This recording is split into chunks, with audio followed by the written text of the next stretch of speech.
What's going on, Colts Nation? Welcome back to another episode of Bring the Juice. Guys, week one is over.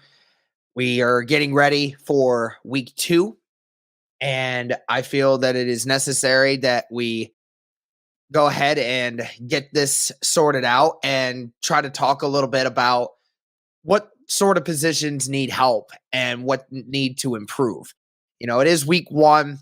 There's a lot of improving on a lot of different areas, but I do feel like, there are a couple of different position groups here that, some of the positions were blatantly obvious and some things that need to be talked about and some of them that need to just have a little bit more of a microscope pointed at it to figure out a few small issues. So we'll go ahead and get into this. Like I said, it's something that most of you already know, and I'm sure that come practice Wednesday, I'm sure that that's the first thing that the Colts are obviously going to make sure to get figured out. So it is week one. It is how things are.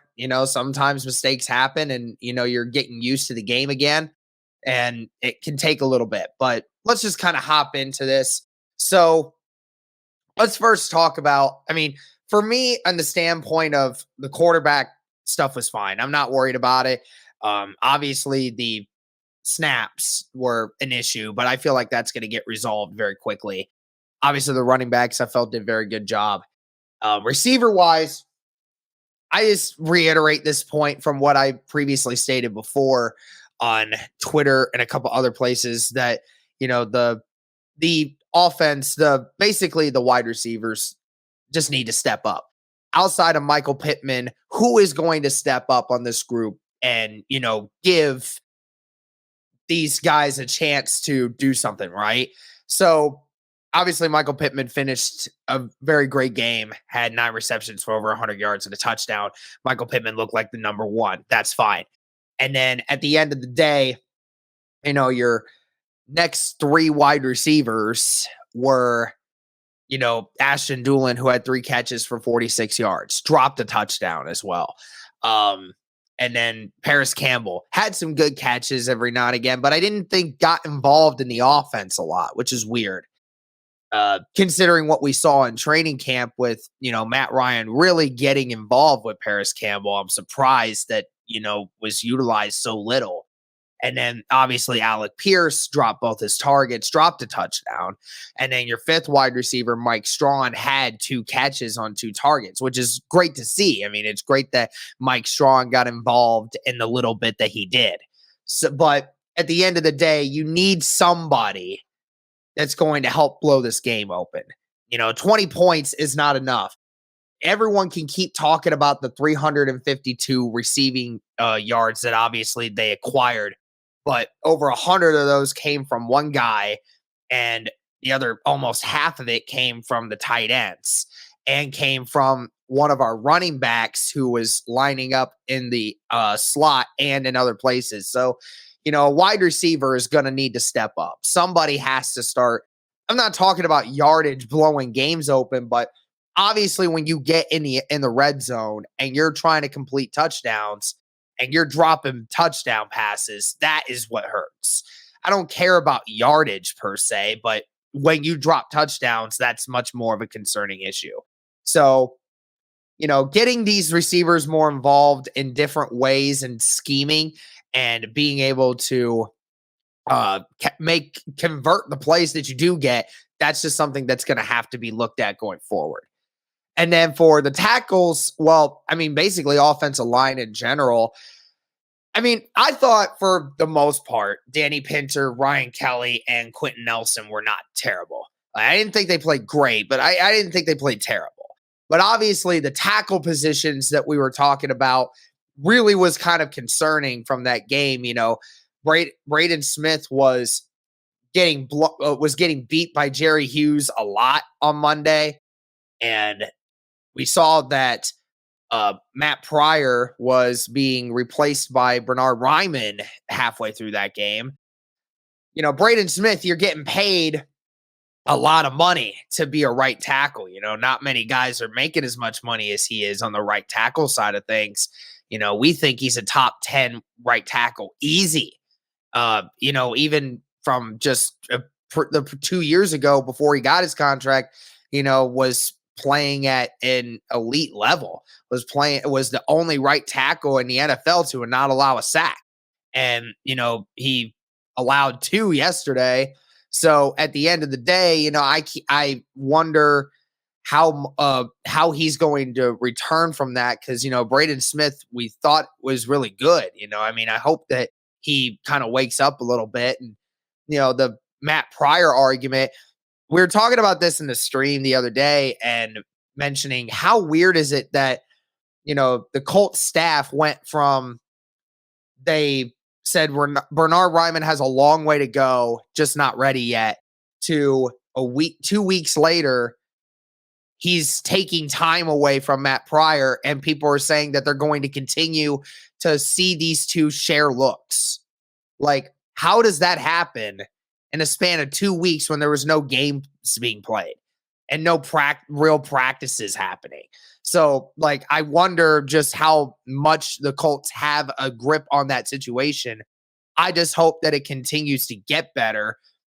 I'll admit there was more pressure coming off the right side, at least from a sack production standpoint, than off the left side. But we'll keep an eye on that. Again, the tackles specifically need to get their act together.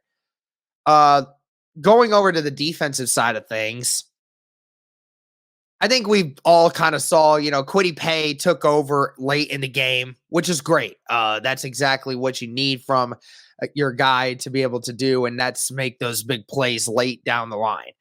But I think the defensive line needs to get more consistent pressure. It's blatantly obvious that through the majority of that game, by the end of the third quarter, the Colts started getting more consistent pressure, but through mostly three quarters, the Colts had very little pass rush, even coming from guys like Yannick Ngakoue, DeForest Buckner, Grover Stewart, and even the backups, Ifeadi Odenigbo, Odangbo, Tyquan Lewis. There just wasn't a lot of consistent pressure.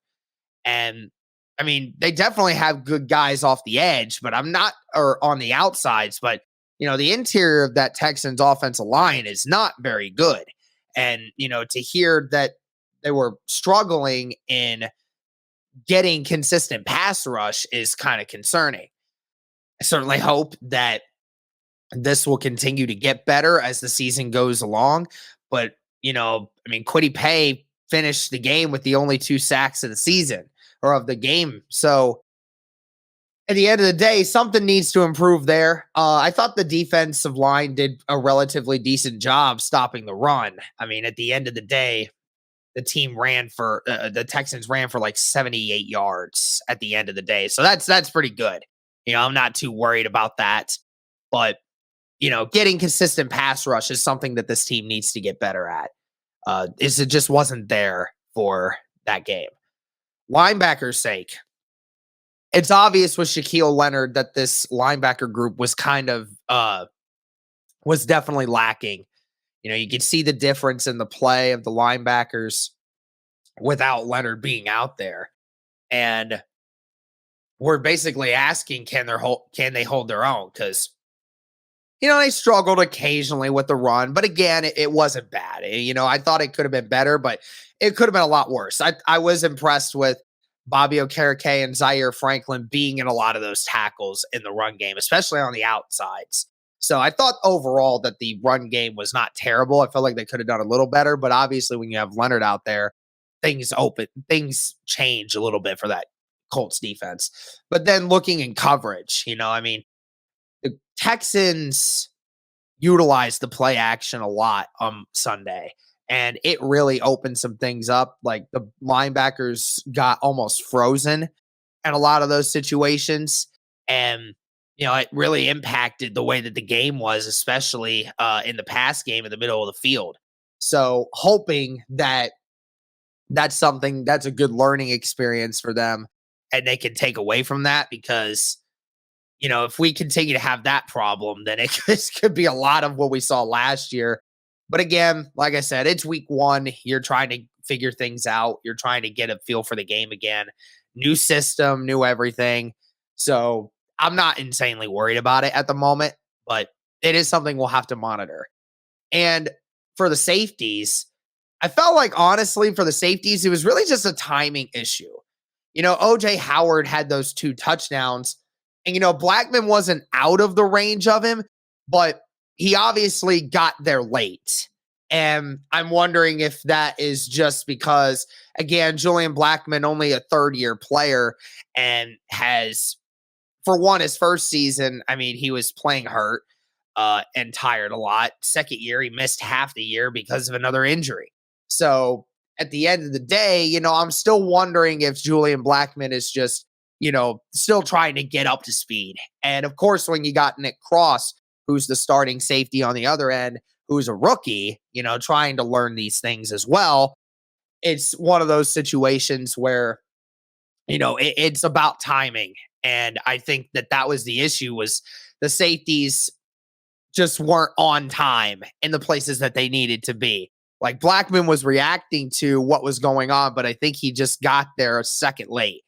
And, that's something that needs to be improved going forward if we want to continue to do better against better offenses, especially in that play action scenario. That's definitely a scary thought. But that's going to do it for this one, guys. That's what I took away from week 1.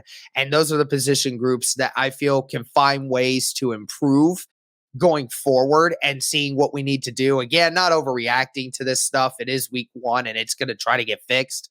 Just explaining what needed to be done. But let me know what you guys think. Any groups that you think could have been added, anything else that you think could have been added to these groups, or something that you think I'm going overboard on.